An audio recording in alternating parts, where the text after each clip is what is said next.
Hi, Dawn. It's Deanna. I'm just signed in as Brad, so I'm going to leave Okay. because he's probably going to try and sign in on himself. So just so you know, if you get kicked out, we'll have to wait for Brad to sign back in, but Okay. hopefully it won't mess you up. Okay.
Oh, it's chilly in here, you guys.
Oh, Dawn.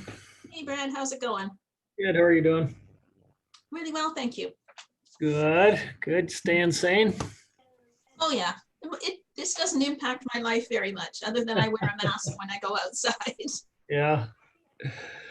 Yeah. I'm not looking after my granddaughter all the time now. We only have her 1 day a week, and it makes such a difference. Oh, yeah.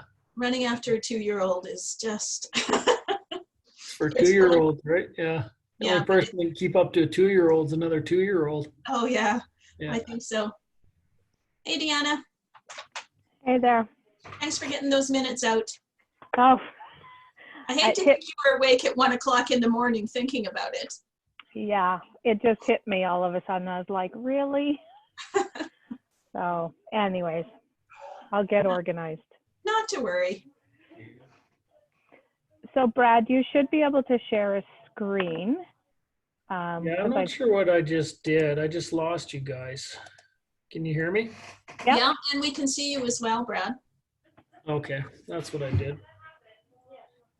Okay, so if I just hit my share screen, It should pop up if you've opened the document. and I go like that, just like that. Okay, so how do I unshare that? I Just don't like, see a shared screen.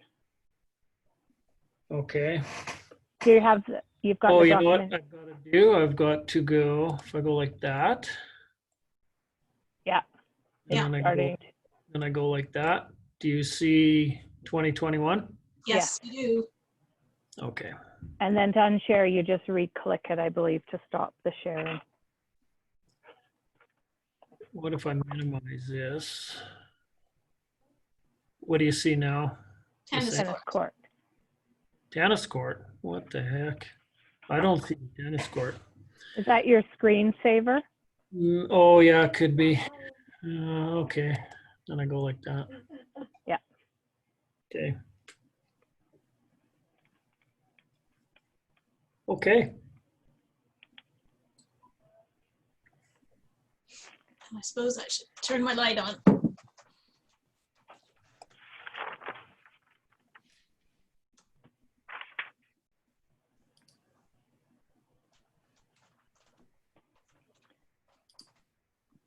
I got my dogs lying on my feet.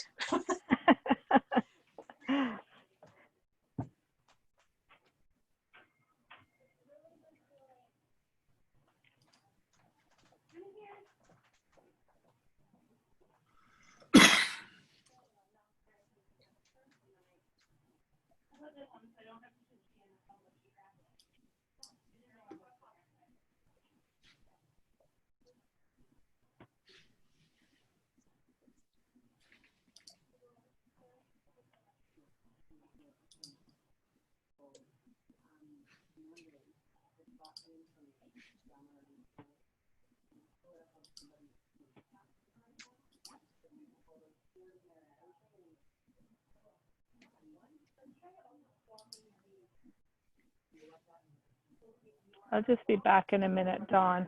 No problem. I'm quite content. I got my coffee, got my dogs. Sorry. Problem.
December 31st, 2020.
I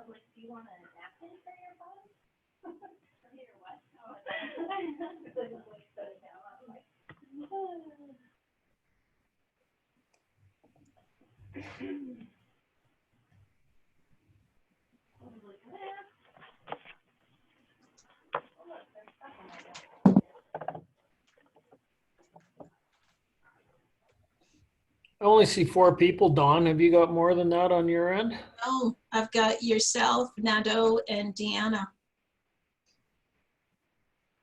I'm not sure who has said they're not coming other than James and Tara.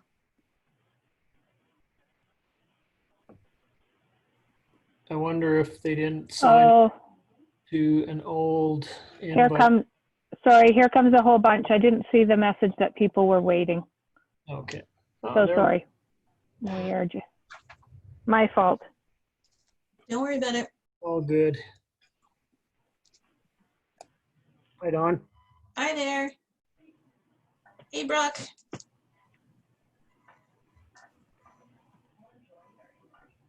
Oh, Fiona, it's nice to see you.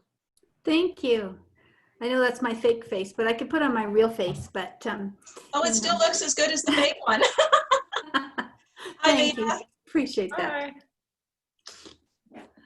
Hi, all. Hi there.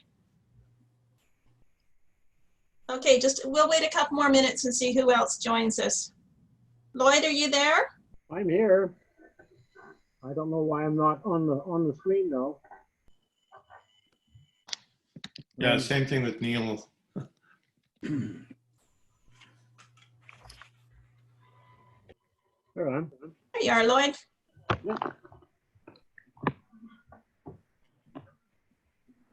This is Neil here. Can you guys hear me? We can hear you, Neil. I can't see you. I can't see me either, so I'm not sure why.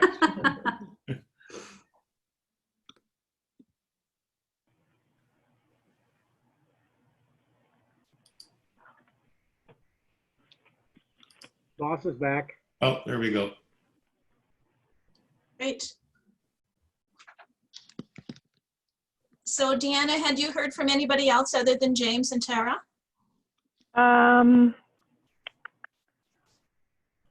Kelly's gonna be late. That was the only thing, the other one I heard. Okay, well, I think we'll get going, and if Doug decides to join us, that'll be great, or anybody else. Hope everybody had a great August. Nice to see everybody back. As you know, hopefully you all saw Tara's note that I get to chair today. Actually, Dawn, can I just stop you for a sec? Yeah. I just got an email from Doug saying the link didn't work. Do you want to wait for him and I'll send him the link again, or do you want to just keep going? I think we'll keep going, Sounds and good. I'll Doug can join us if that works for you, Deanna. yeah, totally. Okay, so it's 1:34 by my clock, so let's call the meeting to order. Did everybody get a chance to look at the agenda? Are there any additions or deletions? I have a few, but if anybody else has some. I have a deletion. It's Deanna. Being James isn't here, he wanted me to defer the cross-country skiing till next month. Right. And that's under new business, number 3 under new business. I had 2 as well. Reviewing our June minutes, we had 2 pieces. One was, I believe it was James, and correct me if I'm wrong for everybody who was there. He brought up the conversation about having a subcommittee of this group. And we had said that we would delay that till our next meeting. And I think it just fell off the table. So I'd like to suggest that we put that on the agenda and then decide at that point what we're going to do with it. And the other piece is in June, we had talked about maybe doing some preliminary work in regards to the 2 master plans. And we had said we would defer that until later. So I'm just wondering if we could please add a master plan update onto the agenda under old business, Deanna. Sorry, I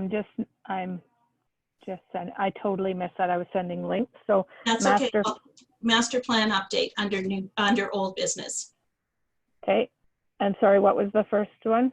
To add the conversation read establishment of a subcommittee. And that would be under old business as well. Okay. Does anybody else have anything to add? Brad, did you not have something you wanted to add, or did it get added in already? Mr. Luft?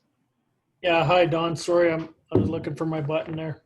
I could add an item under updates, but it'll be covered under administration updates, and it's just in relation to how we're gonna carry on with meetings moving forward. Okay, that sounds good.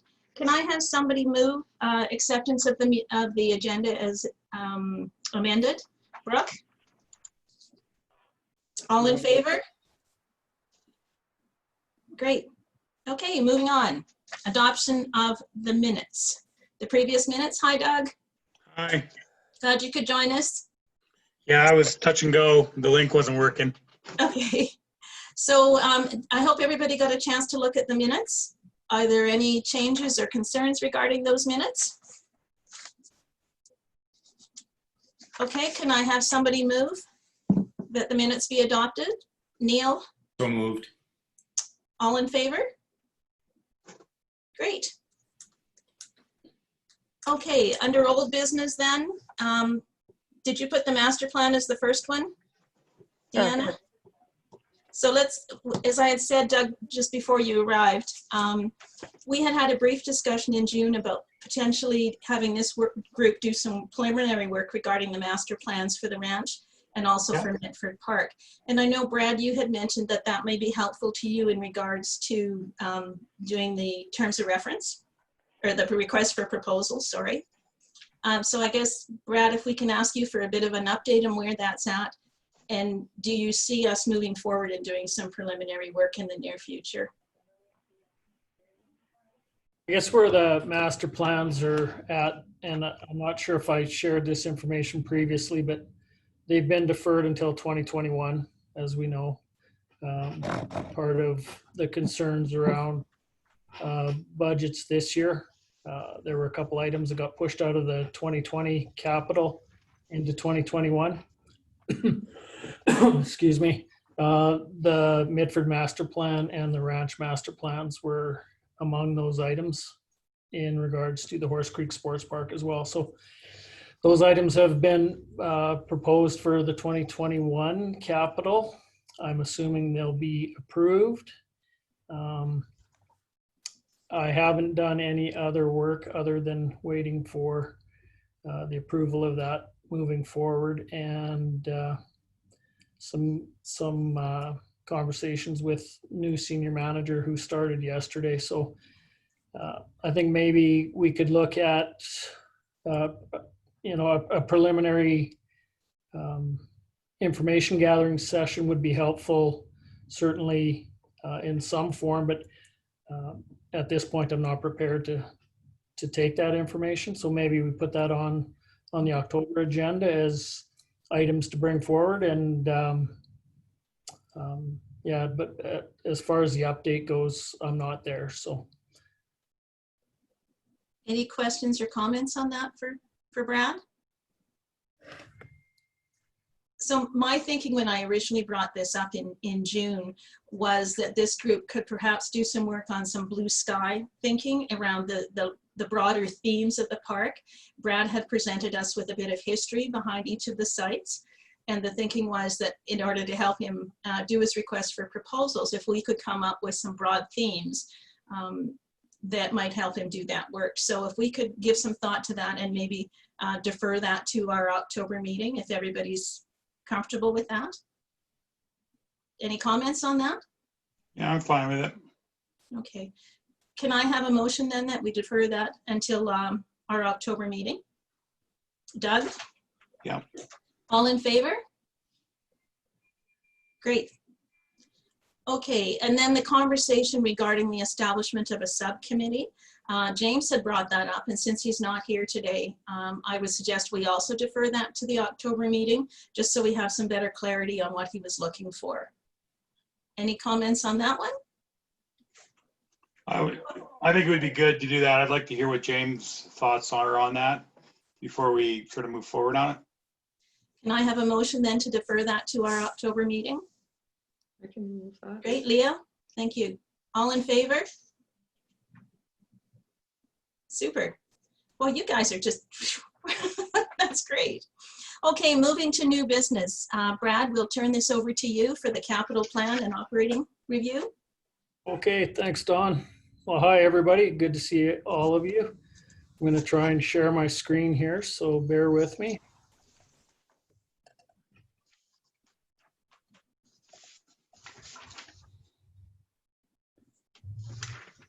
So,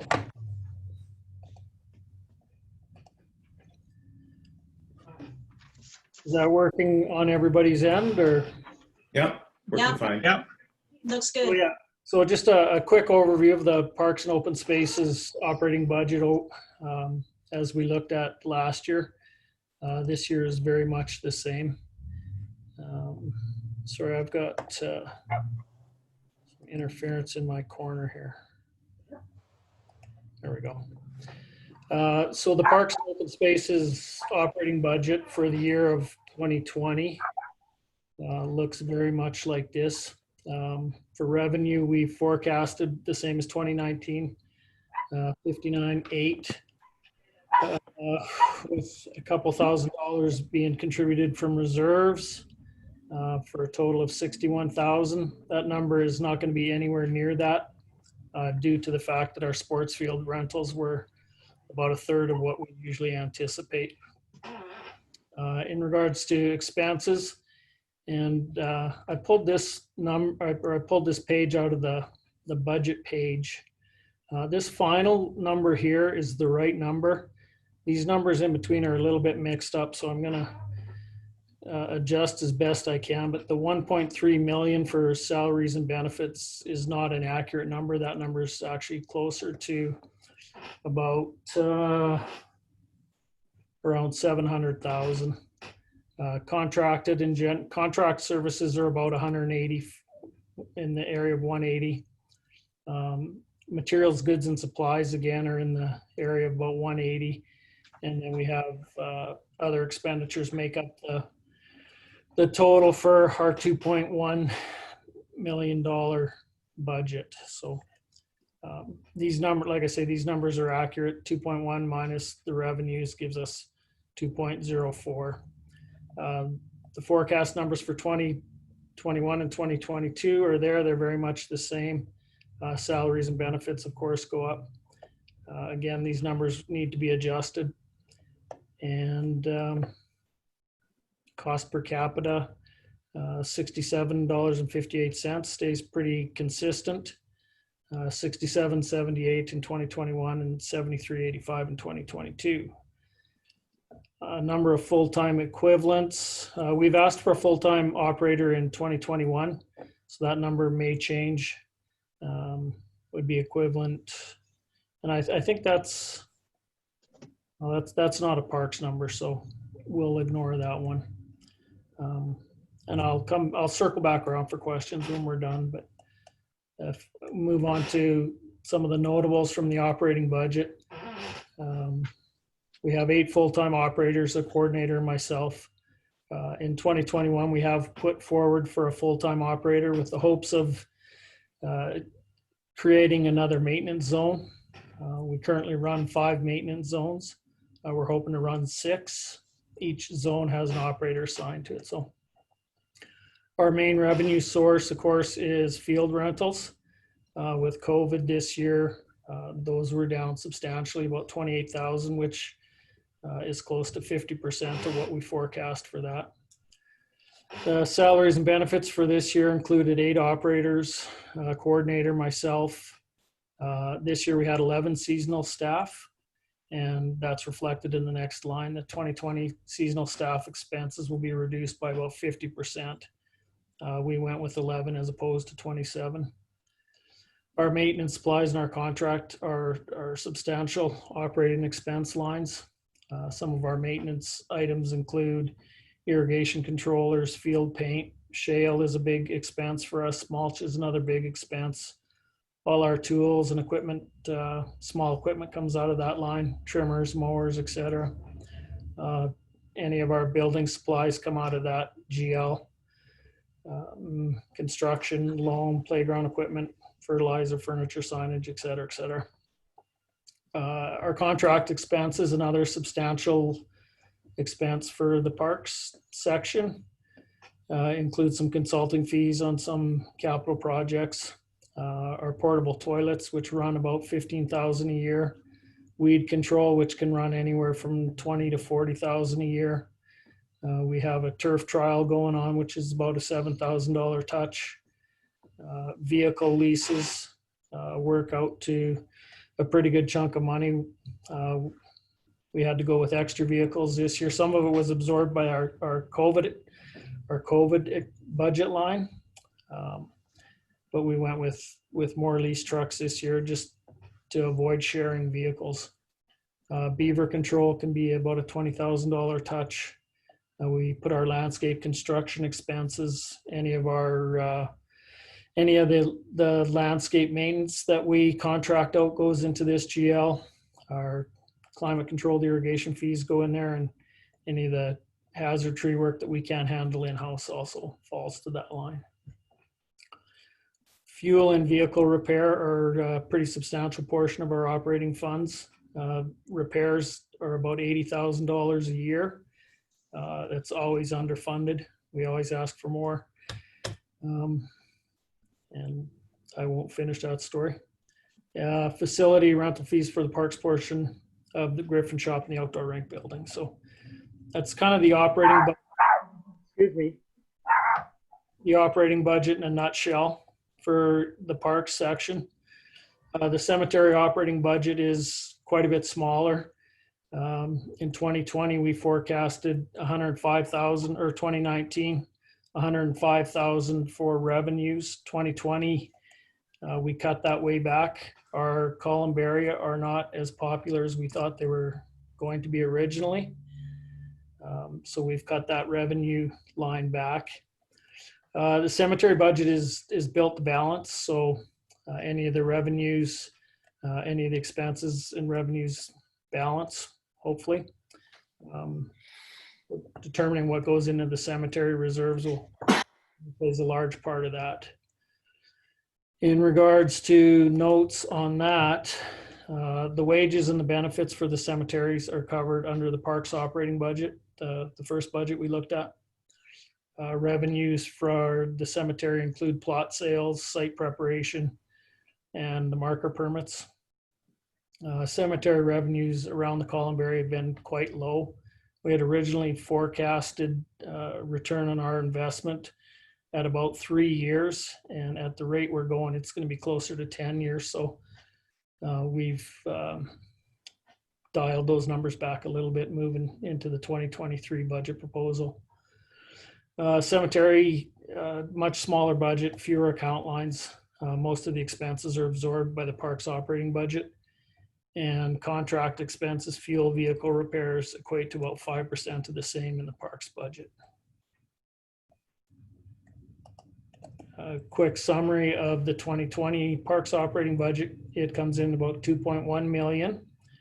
2021 and 2022 have been approved in theory, as we're required to submit 3-year budgets. So 2021 and 22 have been theoretically approved at 2.19 and 2.38 respectively. And the 2023 operating budget is currently under SLT review and will be presented to council for approval late fall. So that is kind of an overview of the cemetery and the parks operating budgets.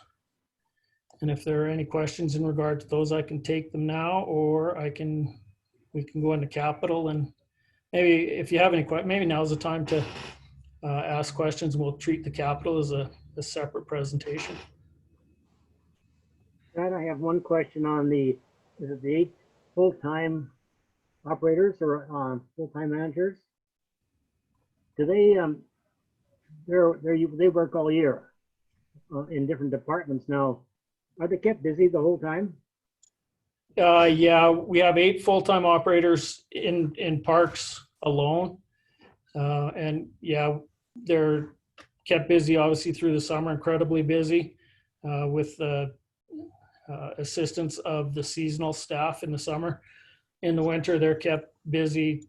Last few years, snow removal has been a full-time job. We also do the outdoor ice surfaces at the ponds. We we sharpen blades and that kind of stuff, get our equipment back into shape. We look at standard operating procedures and that kind of thing. So yeah, we're able to keep our team busy through the entire year. Thank you for that. Thanks, Brad. Yeah, Brad, Doug Marta here. Hey, Doug. Quick question. How do you guys allow for growth through new parks coming into the system that are done by developers? Once it's FAC, how are you guys budgeting for that, and when do you do that? I guess we allow for about 4% growth per year in our operating budget. When we put that forward, we increased a couple of the areas by about 4% through our CCC FAC process. Things have slowed down a little bit, as you know, but Yeah. we use a number about 4% growth. So do you have any idea how many sites you're expecting to come this year? In 2020, we will take over 3 parks. Okay. I was just curious as to how you're doing that. Brad, can you let everybody know what an FCC is in case everybody doesn't know that term? Sure. CCC and FAC are inspection processes, and the procedure we take in adopting the parks from the developer. Developers are required under the Municipal Government Act to provide 10% of new space as green space, which comes to us in the form of parks or green belts, a variety of combinations, I guess. The developer is responsible for the construction and maintenance of those green spaces for the first, until we take it over in the FAC process. When they feel that the construction is complete, and that's what a CCC is, we will do a CCC inspection, construction completion certificate, whereby we say, yeah, we agree construction is complete and up to snuff, and the developer will keep the park for another year, at which point we'll inspect again in a year under the FAC process, FAC standing for Final Acceptance Certificate. Once we do the FAC, the park becomes ours. The maintenance falls to us. It becomes our park, our responsibility. Until we FAC it, the expenses and maintenance fall to the developer and their contractor. Thank you, Brad. Is there like a timeline around that? Not written in stone. The CCC process is the developers will apply for the CCC when they feel they're ready. Obviously, they try to move as quickly as they can because there's securities held back until once they get their CCC. There's also some funding released to them. The period generally between, the minimum period we'll accept between CCC and FAC is 1 year. Oh, okay. Yeah, but Brad, can I just add to that? So typically under contractual law, CCC, a developer or any project is eligible for CCC once it exceeds 97% complete from a contract value perspective. That triggers CCC, and that's a contractual obligation. And that can be 1 year or 2 years, depending on whenever the project achieves CCC. Thanks, Any Doug. other questions for Brad? I just had a quick one on the budget of, and maybe I missed it, was what kind of expenses would be included in that other category? Was that like more of the contracting stuff? Yeah, I guess, and without getting too deep into it, Yeah.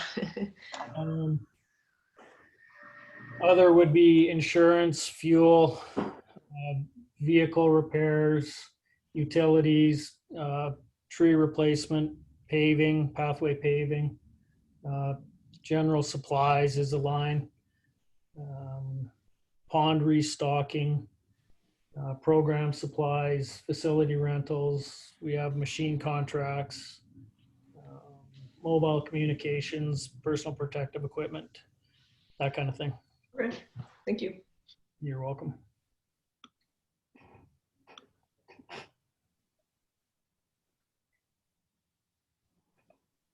Okay, I will move forward. So the Parks and Open Spaces capital update, and I apologize that I didn't get to this earlier in the year.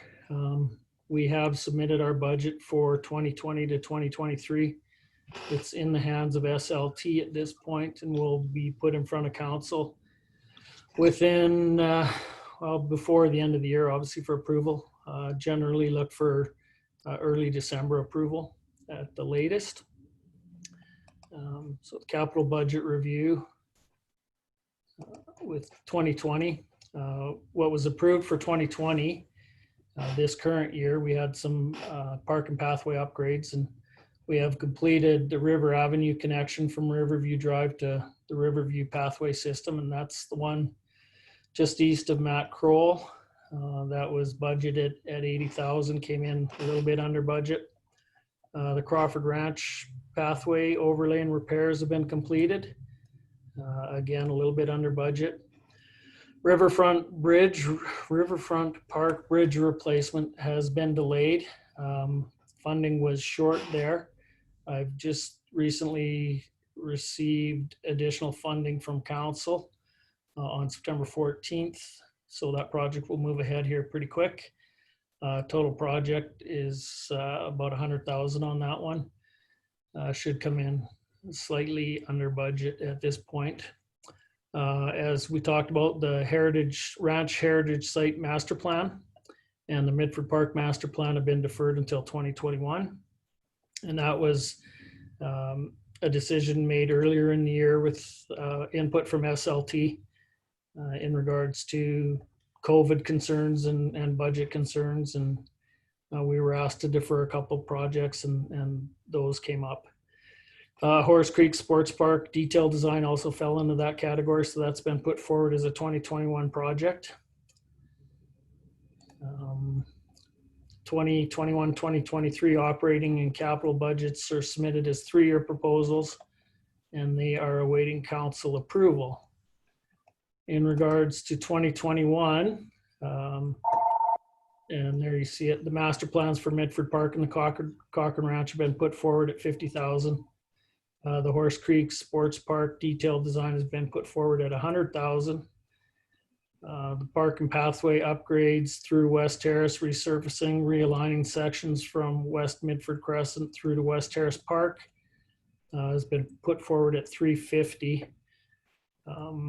Cemetery Field of Honor, as per the cemetery master plan, was put forward at 185. I believe everybody's, or I know the committee, sorry, not everybody, I know last year's committee saw and approved most of these, with the exception of this next one, the Bow Ridge Sports Field Investigation and Design. We have a spring over in the Bow Ridge Sports Field that has increased in velocity over the last couple of years and has gotten to a point where we need to do something with it. So we put in for an investigation and possible design at 45,000 just to get that process started. And then the Centennial Park Playground resurface partnership project with the Variety of Alberta Charity has been put forward at 85,000. 2022, and some of this is new. The cemetery gates and fence frontage, as per the cemetery master plan, are put forward at 100,000. This one you've seen before, the playground equipment purchases for the upgrades to Matt Kroll and the West Valley walkthrough playgrounds. An $80,000 request for equipment with the installation and design to be completed by Town of Cochrane staff, park staff. And the Glenbow Pathway Bridge life cycling repairs and replacements have gone in at 100,000 for 2022. 2023, We have, as we spoke about earlier, and I believe Lloyd brought this up, pathway upgrade through William Camden from Griffin Road to the ranch. Put it in at $385,000 to replace that shale pathway with asphalt pathway. And that price is based on 4,500 square meters at $70 a square meter with a 15% contingency added. And then the cemetery facility master upgrade, which you also saw last year, according to the master plan, we pushed that into 2023 as well, requesting $110,000 there. In regards to our recommended action and what I'm hoping to take away from this meeting today is that the Parks and Recreation Committee accept 2021 to 2023 capital project presentation as information, as well as endorsing the 2021 capital project submissions as proposed for preliminary budget review. Sorry, I'm having trouble talking here. Or option 2, Parks and Recreation Committee accepts capital budget presentation as information and provides further direction.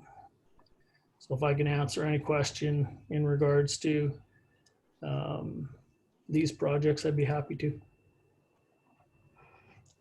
I have a question, Brad. It's Dawn. In our July meeting, there was a bit of a discussion about Big Hill Springs Creek Trail, and we Yep. deferred it from July to our budget discussion. So any comments or update on that one?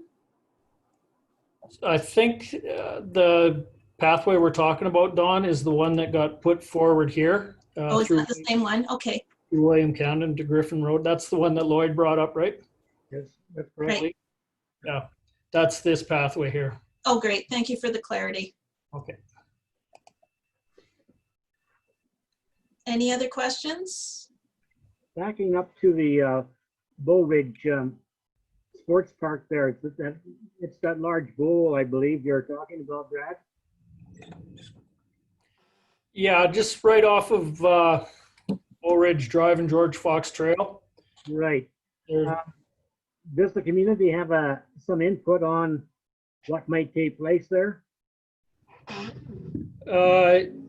Yeah, absolutely. What we're looking for next year is just some investigation to try and figure out what the actual well, we know what the problem is, but we don't know what to do with it at this point. It kind of got passed around and fell in my hands. So, but yeah, absolutely. The committee can certainly provide input to that. Thank you for What that, has Brad. been characterized as the problem for that? It is just natural spring water coming out of the side of that hill on the south side of the park. And it's over the past 3 or 4 years, I think the water table has come up, and we've seen an increase in springs all over town. That one, unfortunately, is located in a spot where it is a little bit of a problem.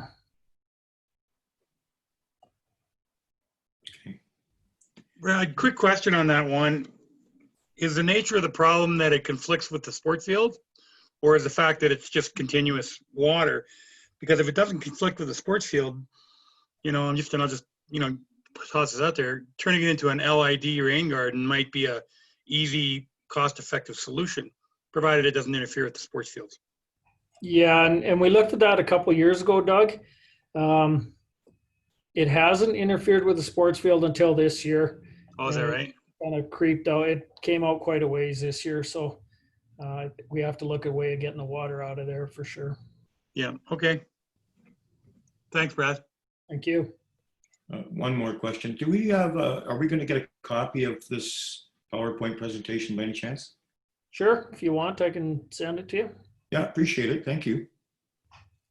I have a quick question around the playground piece. And I am sure you must have plenty of experience with this with all the playgrounds in town. But is there, I guess, a desire to look at like the natural type of playgrounds or playgrounds with more movable parts as more of the trend that kind of keeps kids interested longer and encourages more free play? Is that something that, yeah, it may be a little bit cheaper and allow for more things to be purchased if that was, rather than your traditional kind of set pieces in the playground? Yeah, we're open to ideas, and we have done some of the natural playground stuff in Riverfront Park, as you might know. Yeah.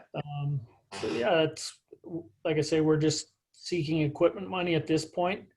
The design is not in place, and nor has it been approved, but we're certainly open to the idea. That's great. Any other questions for Brad?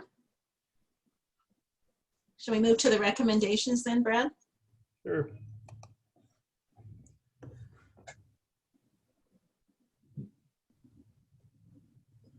I would recommend option one, or I would hope for option one, that the Parks and Recreation Committee accept the presentation as information, and that the Parks and Recreation Committee endorse the 2021 capital project submissions as proposed for preliminary budget review. And come June, July next year, we'll have a chance to look more in depth at the 2022 year moving forward. Or option two, Parks and Recreation Committee accepts capital budget presentation as information and provides further direction. I'd Is like to anyone, move that the committee accept option number one. all in favor? That's carried, Deanna. Thank Okay, you, Brad. I'll thank everybody. Yeah, thank you, Brad. Yeah, thank you. Well presented. Thank you. Thanks, Lloyd. Okay, Leah, you had brought up the idea of putting AEDs into parks. Can you speak a little bit more to that? Yeah, sure. I think Brad has been contacted around this as well. So a colleague of mine who is actually with Cochrane Minor Ball had initiated this idea about a year ago and had been running it by me. So I thought it might be of interest to the committee. I'm not exactly sure what we could do, but I thought just being given the type of initiative he's looking at, I thought it might be of interest. So basically what he's looking at is putting in a proposal to put the AEDs at 5 different parks throughout the town, and he's done a lot of, so his name is Reed Bilbin, if anyone wants to know this, who I'm speaking about. And so he's the president of Cochrane Minor Ball right now, and they put forward, I think, a capital request last week around this. And so the idea of having AEDs in the parks over the kind of spring and summer months while there are sports going on that the participants and the clubs would have access to in the event of an emergency is what he would like to propose. And so what he's saying now is right now we have, and Brad, you can correct me here if I'm wrong, but the town of Cochrane has 12 AEDs located indoor facilities, but they're not generally accessible outside of business hours or conveniently located near the outdoor spaces. So the program aims to increase the number of AEDs in the community by 5. So that would be 17 in the town in total of both indoor and outdoor spaces. And he's put a map together and he put a lot of work into it and done research on what other communities are doing across the country. And then the idea of long-term, there are some communities in Canada that actually have them sort of insulated and they're used kind of year round. But obviously that's ultimately would probably become an expense to the town or some sort of partnership to maintain those. So at this point, Cochrane Minor Ball is putting forth that they would be willing to do the maintenance and do the, kind of the purchasing and the maintenance of those and installing them for the spring and removing them for the winter and that kind of thing for the first, year or two. But I think long-term, I would propose we probably want to look at a longer term, more sustainable solution, whether that's a partnership with sport orgs and user groups or with, the town. And so, yeah, I just thought that it was a great idea and that I would bring it forth to the group just for information and maybe future consideration. So when we look at next year's budget, maybe we can look at something in there. So. But Brad, you might have some comments on that too, because I know you have obviously the perspective of what's kind of realistic and what's manageable from a town perspective, even long-term, right? Yeah, I think ideally open it up for conversation of the committee. And my one comment would be Rugby came forward with with the same idea a couple of years ago. They're a little bit different because they have fewer teams. And what we landed on was that they purchased their own AED and they carried it with them, just to avoid things like vandalism and maintenance and that kind of thing. But that's where our concerns lie. And you address the winter part of it. It's a little different with Cochrane Minor Baseball, who might have 50 teams. I don't know how many teams they have, but it'd be hard to send an AED with every team. So I think the idea of having one at a facility is a good idea. Yeah, so just to clarify, I'm just reading his little letter here. They would be located within locked equipment boxes at each ball diamond, accessible for all user groups that use the diamond. So then the soccer and rugby and anyone would have access. So that there's going to be obviously a lot of work and plan that goes into giving those groups access, which they're prepared to take on initially. Wall signs will be mounted on the backstops, and yeah, so they'll do a lot of good education and some training around that. So yeah, so I think they've kind of are aware of the challenges, and yeah, I think it's a good start, and just keep the conversation going. Yeah, any other questions or comments from the group? Yeah, just a question, and maybe Brad can answer this.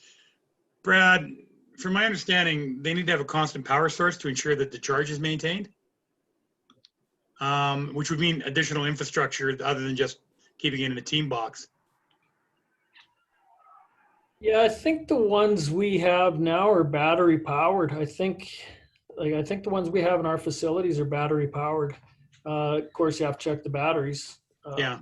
It looks like the kit they're proposing has a Philips AED 4-year battery, but yeah, then again, you would have to make sure they're, obviously. Yeah, that wouldn't last in the wintertime. No, Not at all. and they're not proposing that initially anyways, but what I was concerned about too, just hearing that, was people are walking by and they're used to seeing it in the spring, and then something happens and they go to look for it in the winter and it's not there. I mean, that's again, I think this is maybe several years in the making, but it's a good, like you said, it's a good.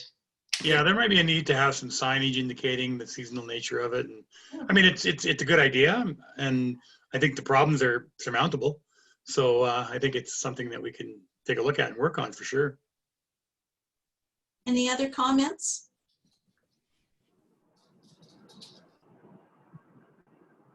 So can I get somebody to move that we will accept Leah's suggestion for information, and maybe it's something we'll look at again in the spring?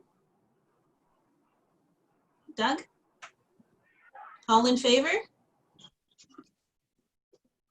Great, thank you. Thanks, Leah. Thank you. Thank you. So Brad, you were going to lead the future meetings discussion, were you? Or am I? It's more of an update than anything. I have reached out to our ECC planning team in regards to using council chambers. Their feeling right now is that the size of our committee is too big to provide adequate social distancing or adequate distancing within council chambers. So moving forward, I think we're looking at least another month on Zoom, and I have it on my schedule to talk to the ranch house facility leader to see if she can find us a room. One of the challenges we're running into is that every room we own has somebody working in it right now to help with social distancing. Mm-hmm. And I don't know if that's so distancing. I always say social distancing, and maybe that's not right, but to help with proper distancing. But the conversation is it's alive and well. So hopefully we can meet. Well, and maybe that goes out to the committee too. Maybe the comfort level's not there for the committee, but I will do my best to find a way that some of us can meet in person if that's what we choose to do. Just a question on the other facilities in town, and I'm thinking Spray Lakes are probably the biggest one, I guess. Are there any facilities in town that would have a room big enough where we could meet the physical distancing requirements that you know of? Brad, we do have a room at Spray Lakes that might work, a multi-purpose room on the second floor. Brooke, you're nodding your head. Are you in agreement with that? I'm just gonna check for availability right now. Sorry, what? This is so our meetings always fall on the third Tuesday of the month? Or We need to have a discussion about the timing as well, Okay.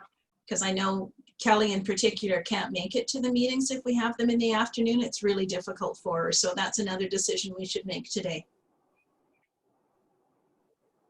Maybe before you search for availability, Brooke, Yeah. we should confirm the meeting time.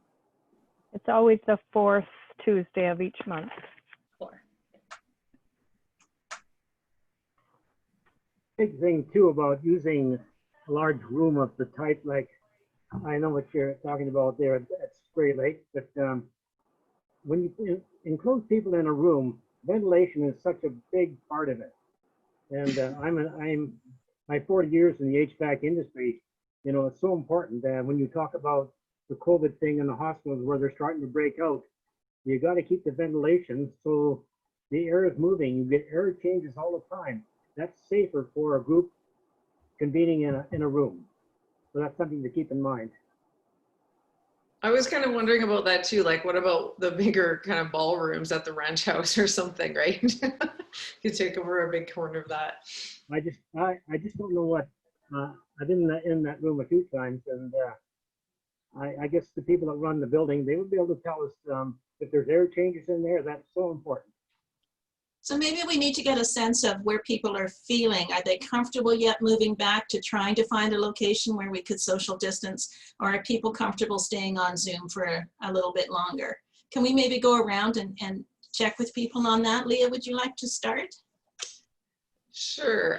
I mean, I'm open to meeting in person, and I think it would be nice being new to the committee too, to at least have a couple meetings in person. And it's always, you know, a better experience and exchange when they're in person. So I'm open to that, obviously with the safety considerations in mind. Yeah. Brooke? Yeah, I'm the same as Leah. I feel like more can get done in a in-person meeting. That being said, the Zoom meetings are pretty handy for me at the same time. So, and it looks like the multipurpose room would be available Tuesdays in the afternoon or evening. Brad? Nadeau? I'm fine with either, to be honest. I would just propose that we do move the time from the 1:30 to something later on. For me, I have kids, and in fact today I have to drop about 2:55 so I can pick them up from school. So Okay. it's right in the middle. Lloyd? I think I've said my point anyways. No, we're better off to have the, you know, face-to-face meetings. There's no doubt. Okay, Brad Luff, do you have an opinion on this? I have an opinion on everything, Dawn. Oh, I forgot about that. I'm flexible. I'm okay. I'm comfortable meeting in person, and I'm comfortable continuing online. So, and as far as the time, same with the timeline, I can do either. Hey, Neil? Yeah, I have the same flexibility as Brad, so I'm okay either way. Doug?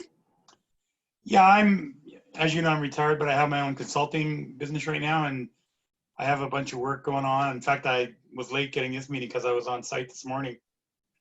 So I'm fine either way, but moving to the evenings would probably be easier in many respects. And you're comfortable either continuing with Zoom or going into, okay. Fiona? Similar to everyone, in-person meetings are fine as long as we're all paying attention to, you know, don't come if you're sick kinds of pieces. But, you know, we're all getting very good at Zoom too, right? There is the ease of, you know, I just walked upstairs to my son's room because they're too noisy downstairs, right? Like it's, you know, lots of flexibility here. So that's good. Evenings probably would be my preference too. Okay. Justin, are you there? Yeah, I'm here. I'm flexible any which way. I know at the Ag Society we've switched to in-person meetings, but we're able to do it at the Ag Society. So we've done it in the barn and we're well spaced out. So evenings are good too. I find I get pulled away a little bit at this time, depending on what's happening at work too. So, but yeah. Great. Kelly? Kelly, are you there? I gather she's not. Kelly, are you there? She put in the chat that she would prefer Zoom, and it looks like she would prefer evening time. Okay. So I get the sense everybody's just super flexible. Why don't we go with Zoom for the next meeting and allow some time for administration to try and find us another location? Would everybody be comfortable with that? Sure. Can we move the meeting to go later in the day though? I think we should probably look at moving back to the evening. I think that, I know we need to have Kelly at the table. She is a voting member, and I think it's really important that she be a part of this. Would the evenings work for everyone? Yes. Can I get a show of hands? Yep. Thumbs up. Yeah, okay, so let's make that decision that we're going to move the meetings. I believe we used to start at 6:30. Am I right? 7 o'clock till 9 o'clock. Oh, 7? 7. Okay, okay. So if we make can I get somebody to make a motion that we're going to move our meetings till 7 o'clock, the 4th Tuesday of the month? I would like to make that motion to move the meetings the way that we used to have it, from 7 o'clock to 9 o'clock on the 3rd Tuesday of every month. The 4th Tuesday, Lloyd? And third Tuesday, sorry. Thank you for the correction. It's the 4th. So we'll go with that, Lloyd. Okay, all in favor of that? Great, and we'll go ahead with Zoom again next month. Hopefully Tara will be back at the table, and we'll go from there in terms of trying to find a location. Brad, are you comfortable with that? Mr. Luft? Having two Brads here. Okay, Yes, I am comfortable with that, and we'll make that work. I'll see if I can find us a room. well, it sounds like there might be a barn up at the Ag Society too. Just a thought. Okay, so moving on. Heat is a problem a little bit later. Sorry, Don, lots of ventilation up there, right, Justin? Yes, that's true. Just open the barn door. Okay, moving to communications priorities and engagement. Council priorities, I think in Tara's absence, we'll move past that one unless, Brad, you've got something that you know of that you can pass along to us? No, I have no update for Tara.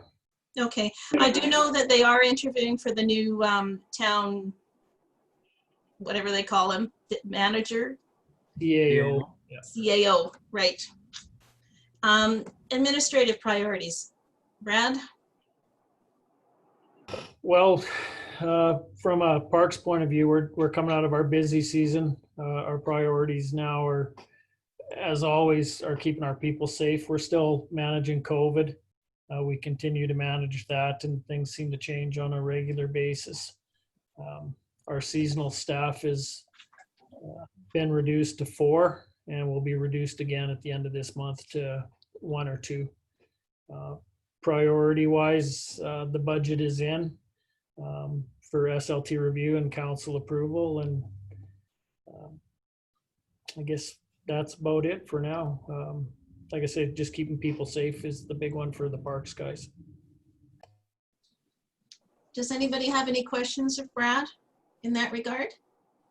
No?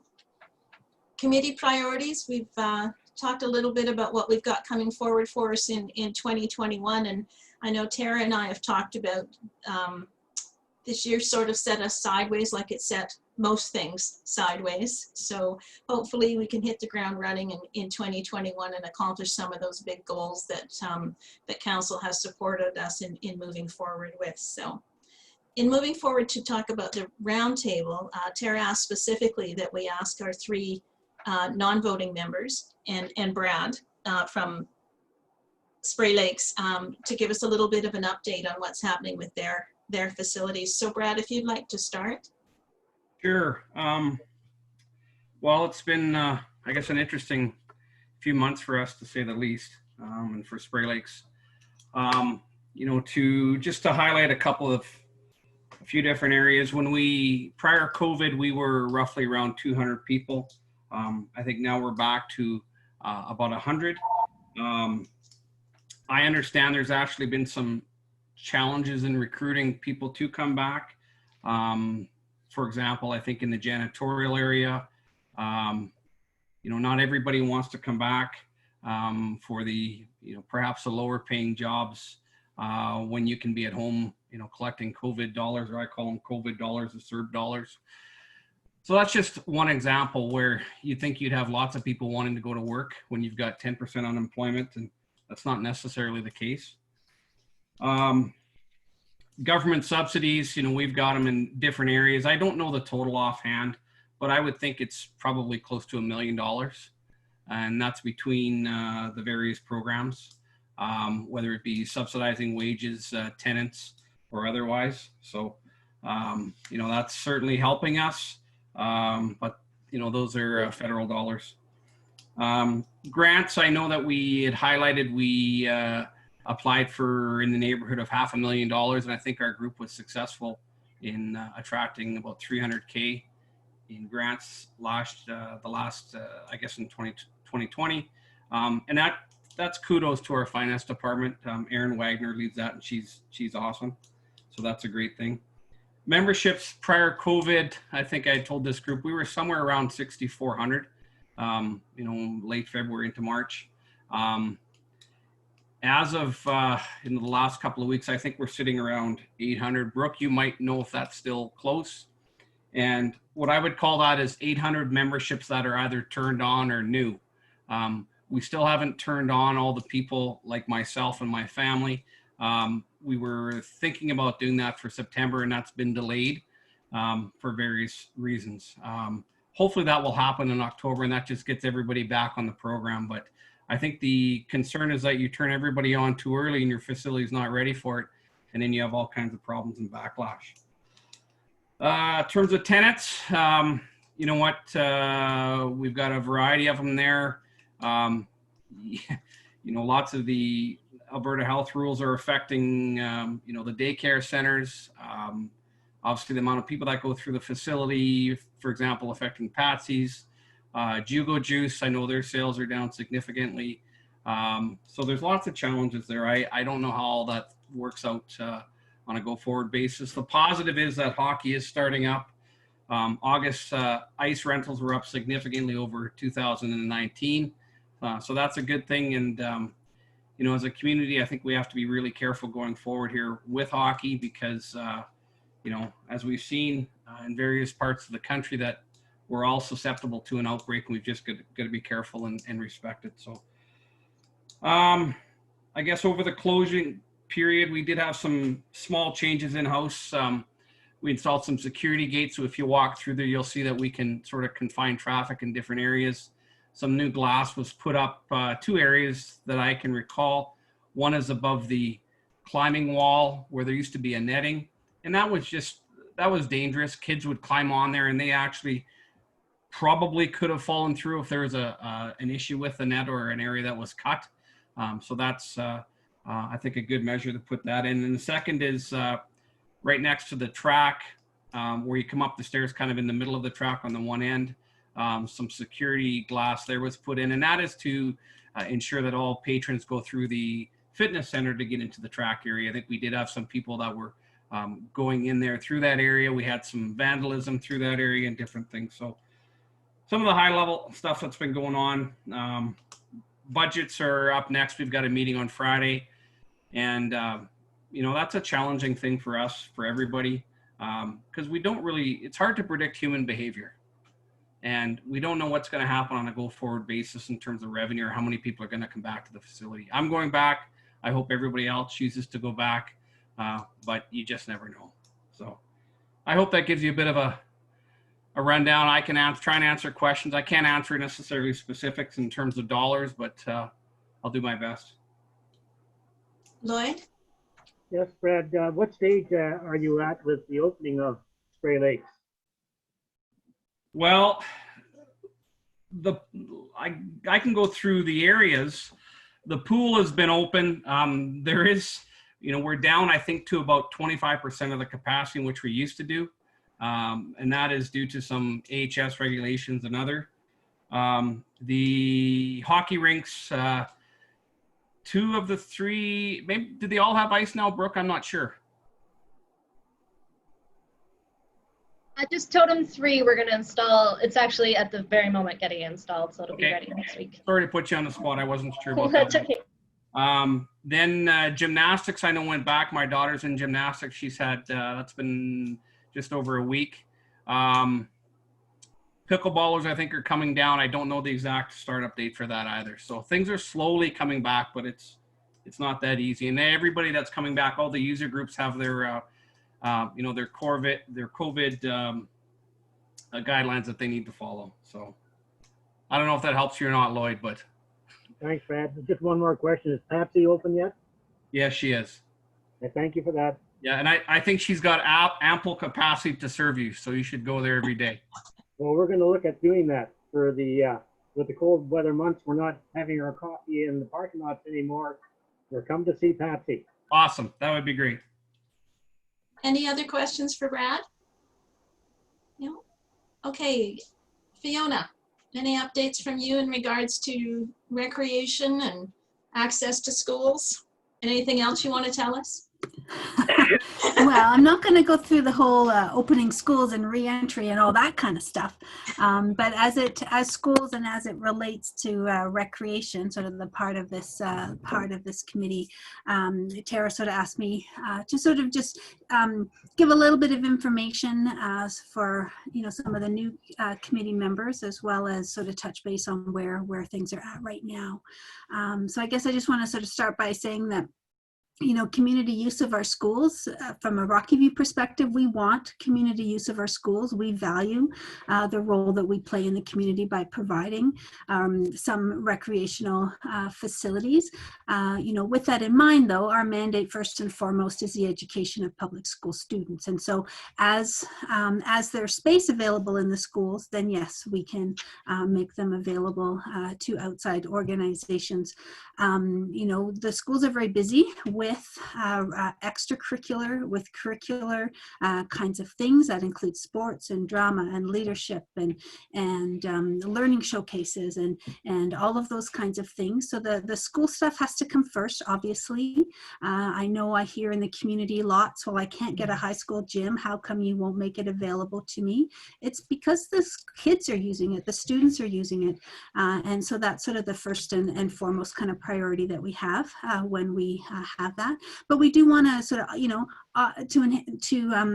what's the word I'm looking for? I want to use the word enhance, but I don't think that's quite the right word. But to support the community and having that space. The funding we receive from government, sure, we get lots of dollars from government, but it's for the education of kids.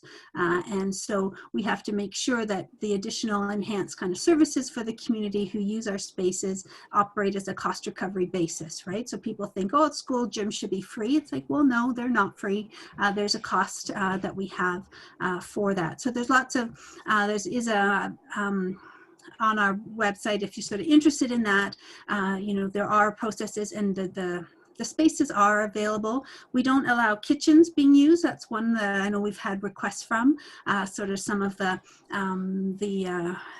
they're not called home ec rooms anymore, but the kitchen spaces and the CTS spaces in there that, just for risk management and insurance kind of purposes, we can't do those, but gyms and classrooms and even parking lots and things like that for outside spaces are definitely available, in non-COVID times. I'll get to that piece in a second. But I just want to, everybody know that, we do, the spaces are available: Cochrane Minor Ball, rugby, basketball, the Baptist Seminary. Like, these are all groups who access our spaces on a regular basis, as well as the town of Cochrane, right? Town of Cochrane uses our spaces quite often with I don't know if it's a joint use or reciprocal use, but one kind of agreement that we have in place with that.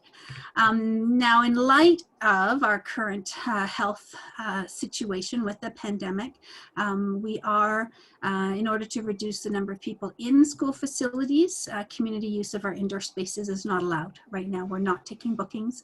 We don't know when it will be allowed. We're looking at it every once in a while, every couple of weeks, to sort of say, yes, can we open them? No, we're not quite ready. Those kinds of things. So I don't know when that moratorium will get lifted, but right now the rec space in our school facilities is not being permitted. Outside spaces is a different story. Most of our outside spaces are sort of booked through the town, like any of the football fields and the soccer fields, the baseball fields. They're all joint use. They're all shared spaces between the municipality and the school division. So those are all, the field pieces are looked after from the town. We do get the odd request from different groups to use the parking lots and things like that for different things. So the outside stuff is available at this time. So yeah, that's sort of just really kind of where we're at this point. I don't know if there's specific questions from people or if there's anything else that I can answer for you, Dawn. Thank you, Fiona. Are there questions? Lloyd? Yes, Fiona, I must say your new Westbrook School is a real showpiece. Looks pretty good. I haven't been able to get into it yet. I'm not allowed. One of these days I'll twist somebody's arm enough to let me into that building, but it looks awesome from the outside.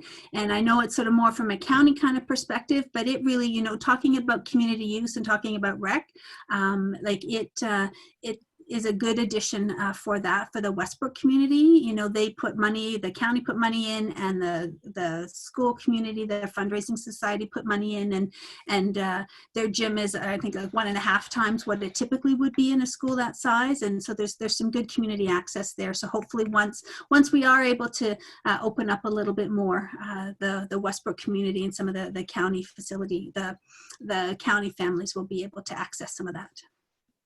Well, that's great. Anyone else with any questions for Fiona? Thanks, Fiona. Justin, would you like to update us on what's happening in your piece of the world? Sure, I'll do that. Probably consistent with with Brad's comments, we're starting to see some activity slowly come back. Obviously, the biggest impact on us this year was no fair. So our big signature event we couldn't host this year, partially because of even sponsorship dollars. So that could even start to affect next year, even if all the Alberta Health Services stuff eases up and we can physically host it. It may be hard to have enough support and sponsorship to really make it happen in the same way that we were. But so we didn't have the fair this year. Our user groups, for the most part, came back in July and August, and they were hosting their events and doing their thing. So that was good. We're working on doing our own schooling show. So working with Alberta Health Services to see what we can do on that front and have a schooling show and try and create some activity again up there. And then you've probably all seen, we've had some drive-in movies going on a regular basis throughout the summer, which was just nice to get the space utilized. So, so that was good. Purchase agreement wise, we're that much closer to actually owning that piece of land. Everything has been approved on our end, and there's one more approval that has to go through county council. So hopefully there's no change in sentiment at the council level for the county, and I'm not getting the hints that there is. So whenever that fits into their agenda and the lawyers say they're ready to put that forth, then I think that will be done. Pipeline work is continuing on. They're kind of getting close to wrapping up all the reclamation work for putting in the new pipeline through the land. And then during that process, we've been able to take advantage of some of the heavy equipment and that was on site, and they helped us cover off some of those things that are pretty valuable to us, whether it be just redigging a culvert or cleaning out a ditch and that type of thing, but it was easy for them to do. So we're busy applying for grants to try and get some of our capital stuff done next year. So we've got some provincial grant applications in.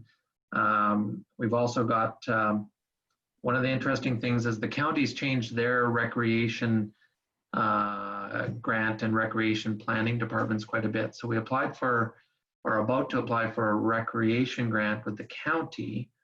And because of our situation being inside of another municipality, of Cochrane, they're actually putting in that application a request for us to have matching support from the town of Cochrane. So I don't know exactly what that's going to be. It's a little bit new for us. In the past, we could just apply to the county for recreation grant funding, and the town's participation or not was not a factor. But it looks like it's going to be a factor. So, and of course, the town isn't set up in the same way to just put a grant in. There's no one to really send a grant to, and I don't think there's funds to just be applying for on the grant side. So maybe Brad can think about that or have extra comments on that. So, and then 2021, we'll do quite a bit of site planning. So we'll pick up our project that we've been working on with Urban Systems. And once the land is in our name, we'll do it's probably a 20-year plan for what the whole site will look like, from a new indoor arena, a new barn space, expanded outdoor arena, and how we sort of reshape that entire land to try and take advantage of some of the expanding demand for our services and for the community. So that's what we're working on. Any questions? Any questions for Justin? Yes, I do. I do have one for Justin. Now, the road access in and out, will that be improved? Say access you can get on to Highway 1A? Yeah, we've heard our access is changing, but we haven't seen any details. So my understanding is it would be moved a little bit further east off of the 1A. I don't know that makes it any better or not. Right now, it's a little bit tough for some of the trailers and stuff to pull in and out because of especially if you're coming from the west, because there is no real turn lane there. So we do know that's changing, but we don't know the exact form of it yet. Okay, thank you. Great, thank you. Thank you to all three of you. So does anybody else have anything before we wrap things up? Oh, you're easy to get along with group today. Thank you for making my job so easy. It's appreciated. So just a reminder then, our next meeting's October 27th, and it'll be at 7 o'clock in the evening by Zoom. So if everybody can make sure that they put that on their calendar, and everybody stay healthy, and we'll see you in October. Thanks, gang. I'll now call the meeting adjourned at 2:43, Deanna. Thank you. Have a Thank good day, you. everyone. Everyone. Thanks, Take care. everybody. Bye. Have a good day. Everyone. Alex, did you have any questions of what we were talking about today, or? Oh, no, I don't. Okay, you're comfortable with? Oh, yes. 7 o'clock is actually perfect for me. It's better timing for me as well. So that works perfectly. Great. Glad to hear. Glad you could join us. Take care. Thanks, Dawn. Thank you. Nice Good meeting you. budget stuff.